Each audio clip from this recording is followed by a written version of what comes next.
Shalom, selamat malam.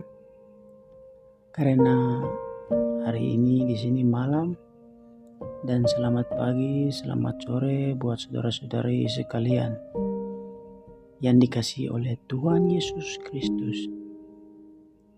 Dan pertama-tama kita patut puji syukur kepada Tuhan Allah Yesus Kristus yang selalu memberi kekuatan, yang selalu memberi kami tenaga dalam aktivitas kami, dan selalu memberi kami berkat, dan kasih-Nya selalu setia buat kami.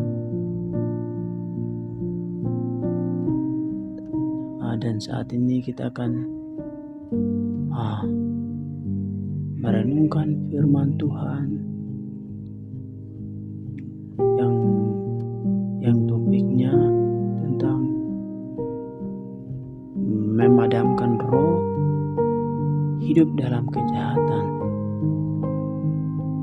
Ya, nanti saudara-saudari dapat baca dalam 1 Tesalonika 5 ayat 16 sampai dengan 22. Ya, dan ada satu ayat juga dalam pertama Tesalonika 5 pasal 5 ayat 22. Bunyinya demikian firman Tuhan. Jauhkanlah dirimu dari segala jenis kejahatan. Sebagai umat tebusan Tuhan, kita dituntut untuk tetap mengerjakan keselamatan yang telah kita terima itu dengan hati yang takut dan gentar. Nanti saudara-saudara dapat bacakan juga dalam Filipi pasal 2 ayat 12. Artinya, kita harus hidup dalam ketaatan dan memiliki hati yang takut akan Tuhan sebagai kita respons atas keselamatan yang telah kita terima dari sisi apa saja, dari pertolongannya. Jika kita taat kepada Tuhan, maka roh kita akan tetap terpelihara dengan sempurna. Jangan sampai api itu redup dan menjadi padam. Dalam Imamat pasal 6 ayat 13, harus dijaga supaya api tetap menyala di atas mezbah. Janganlah dibiarkan padam.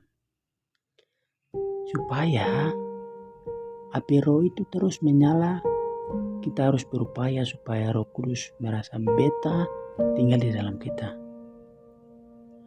Roh Kudus akan betah tinggal dan berdiam di dalam kita apabila kita hidup dalam kebenaran dan kekudusan. Karena Dia adalah Roh yang kudus, maka dari itu hidupilah sebagai anak-anak yang taat dan jangan turuti hawa nafsu yang menguasai kamu pada waktu kebodohanmu. Tetapi kamu hendaklah jadi kudus dalam seluruh hidupmu, sama seperti Dia yang kudus, yang telah memanggil kamu, sebab ada tertulis, kuduslah kamu sebab aku kudus. 1 Petrus pasal 1 ayat 14 sampai 16. Saudara-saudara dapat membacakan, atau saudara-saudara dapat melihat dan dapat merenungkan lagi. Hidup dalam kebenaran dan kekudusan berarti menjauhkan diri dari segala jenis kejahatan. Kejahatan apa saja. Kita nanti dapat mengintrospeksikan kembali diri kita dan tidak lagi berkompromi dengan dosa. Dan jika Roh Kudus berdiam di dalam kita, secara permanen, secara otomatis, segala tindakan kita akan dituntun kepada kebenaran. Nanti sendiri yang terarah ke suatu kegiatan yang bersifat benar terhadap di mata Tuhan.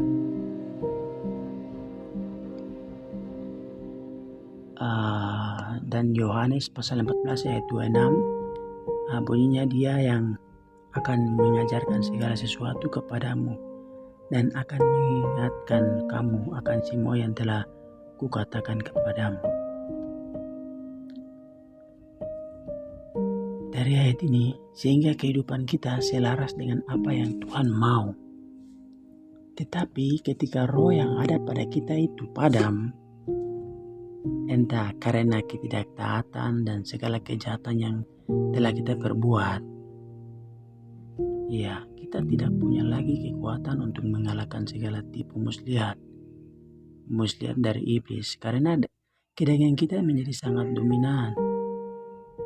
Karena kejahatan kita sangat dominan, maka otomatisnya kekuatan untuk mengalahkan segala tipu muslihat iblis tetap dia dominan, karena kedagingan kita. Dan ibadah yang kita lakukan akhirnya hanya sebatas rutinitas saja, rutinitas belaka, dan kita pun semakin kehilangan kepekaan Roh Kudus. Akhirnya apa yang terjadi? Akhirnya melakukan kejahatan kita anggap sebagai hal yang biasa. Ya. Jadi buat kita para umat manusia, kita pintar membedakan mana yang benar dan mana yang jahat, dan kita lawan dari keinginan tersebut. Seperti begitu.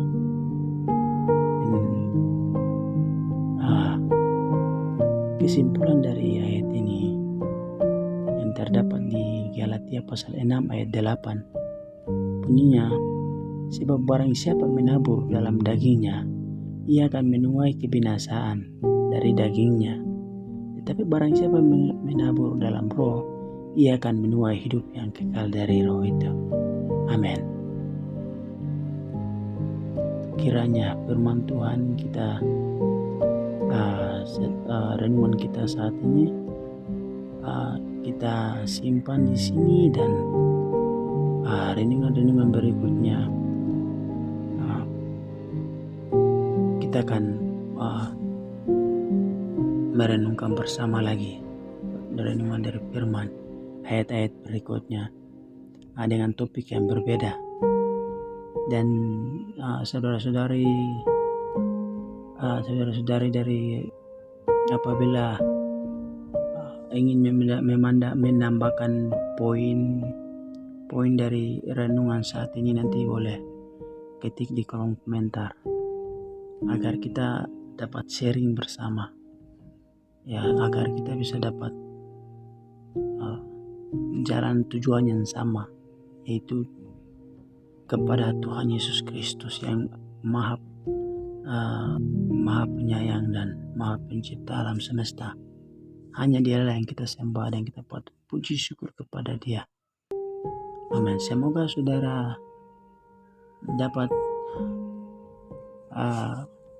diberkati oleh renungan firman saat ini. Amin.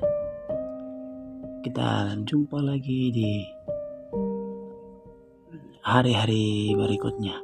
Terima kasih.